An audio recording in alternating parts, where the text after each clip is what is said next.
公主殿下，不必多礼。听老管事说，你练剑需要一位秘才，是产于奇南后山的石头。他们未帮你搜罗周全，还需你亲自去挑拣。明后日我正好要去探探西泽，我们一道去吧。你这是可怜我，如同囚鸟般被困在这里，给我的恩惠。你若说是恩惠，那便是恩惠吧。奇南山无君令世下不可妄入，但我很想去见识见识，届时可否同去？你自然要同去。也好，文田去了，也免得我们打起来。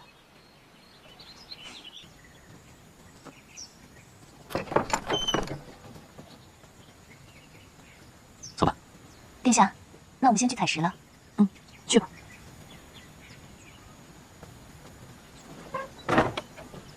你来的倒快，还给我带了钩。我听说你捕到了只犬鹰兽。是啊，所以我写信给你，让你过来练功。不过这个犬鹰兽不是好惹的。那现在呢？犬鹰兽在何处？跟我来。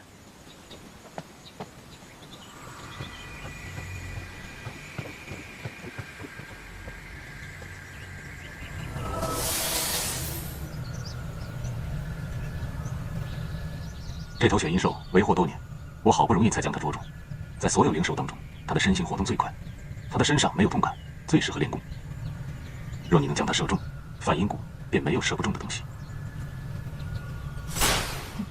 那我便去会会他。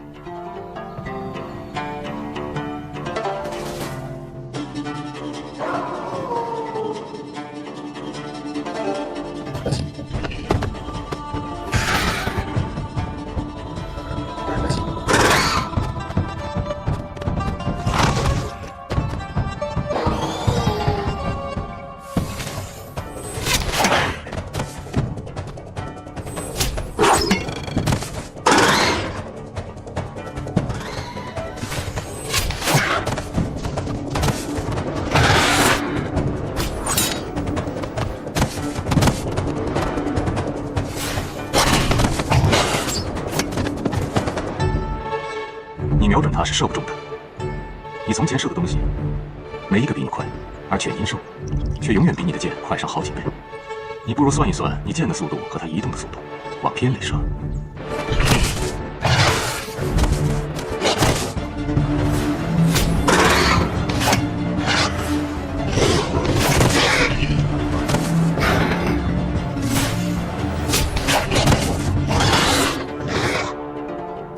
阿兰惹，差不多可以出来了。短时间内射不中是很正常的，别因为疲累被他给吞了。再给我半炷香，如果射不中我就出去。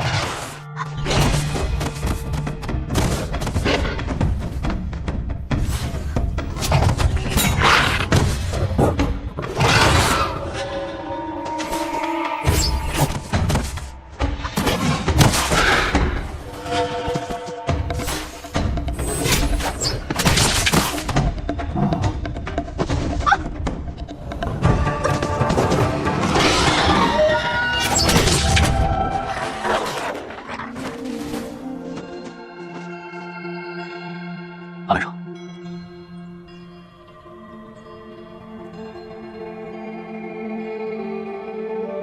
阿兰惹，神爷，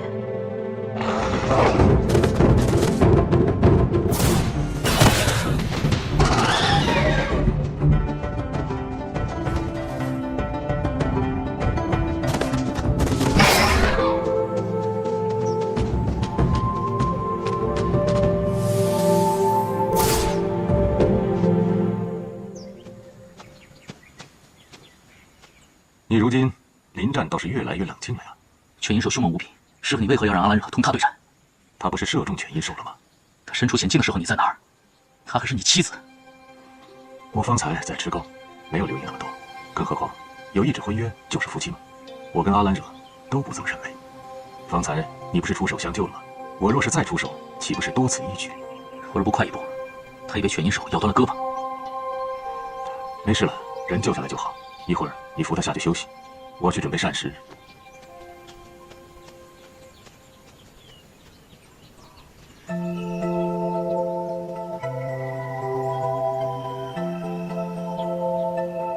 你不是嫌我的血脏吗？为何此时要让他侮辱你的手？你很分心。你喜欢上我了，申言。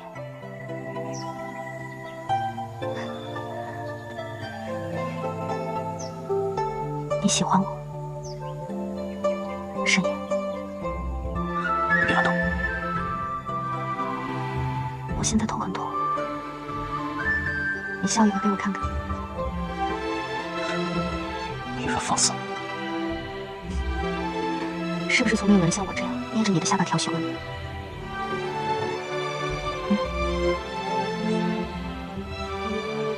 因阿兰惹在犬阴受试阵中遇险，沈夜头一回显露出对阿兰惹的心意。听你讲上半段的时候，对于沈夜是不是喜欢阿兰惹，我着实替他捏把汗。如今听到后半段，我倒是觉得这个结局还挺不错的。这可不是什么结局，而后还有许多事，算得上好的，却只有这一件。那时西泽同阿兰惹还是夫妻吗？是，但西泽大人无心在儿女情事上，这桩婚事对他来说根本就毫无意义。那为何西泽大人不去成全阿兰惹和沈夜在一起呢？西泽大人那些年从未有上表提过和离之事，只以为怜悯阿兰惹这个身份尴尬的公主，顶着她发妻的名义，日子无论如何都会好过一些。而且，就算他们俩和离了，沈夜和阿兰惹也不可能明着在一起。这么看来，西泽大人还真是一个重情重义的好人。那后来呢？沈夜和阿兰惹又怎么样了？自齐南后山那一日后，沈夜仍被困在阿兰惹府中2年。但是他们发生了什么，我也不太清楚。那时恰逢西海有事，我便回了西海。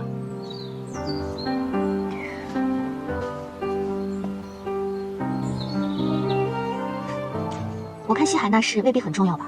你是不想待在梵音谷，看见阿兰惹和沈夜整日待在一起吧？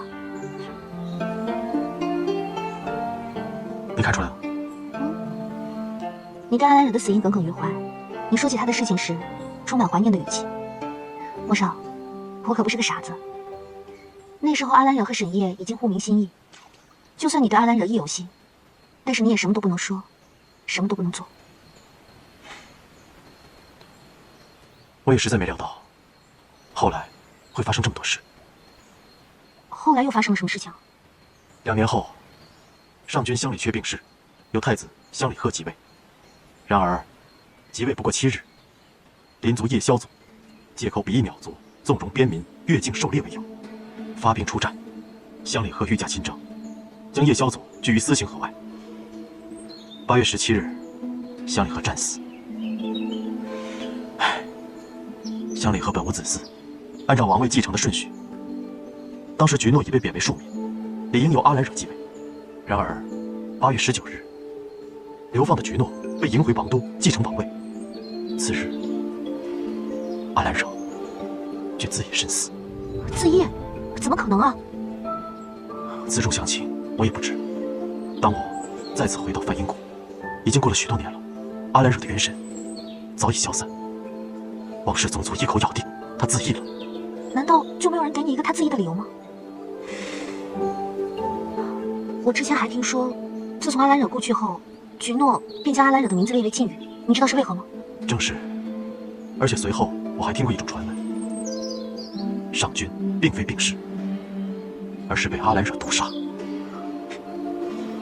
你信吗？阿兰惹，他为何会毒杀上君啊？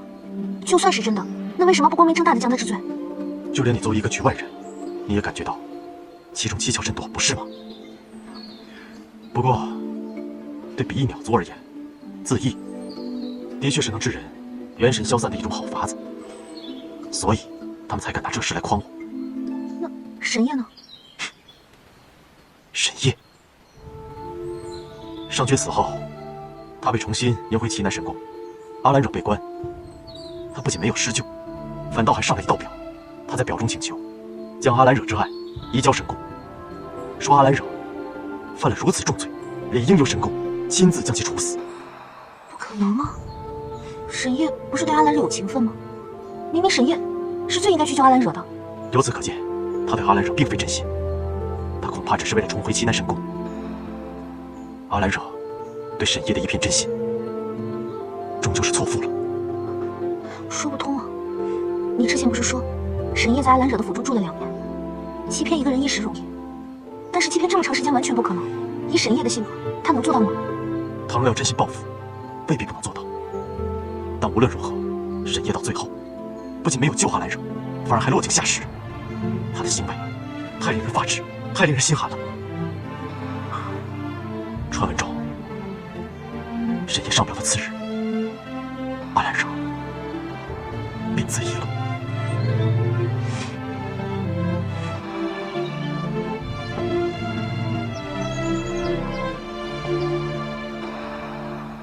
起来吧。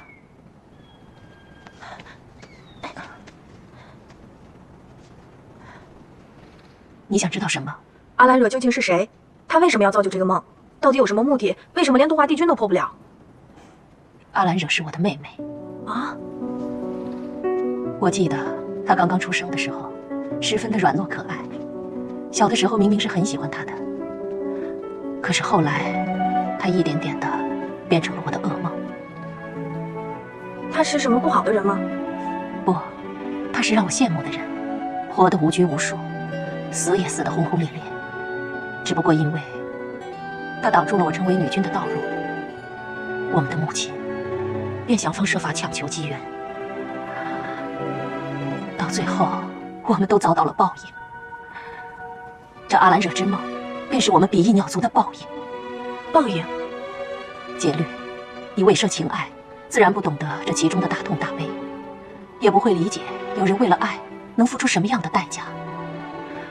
原本这一切本该在我这一代就结束，可是没想到有人甘愿为了阿兰惹付出一生的修为。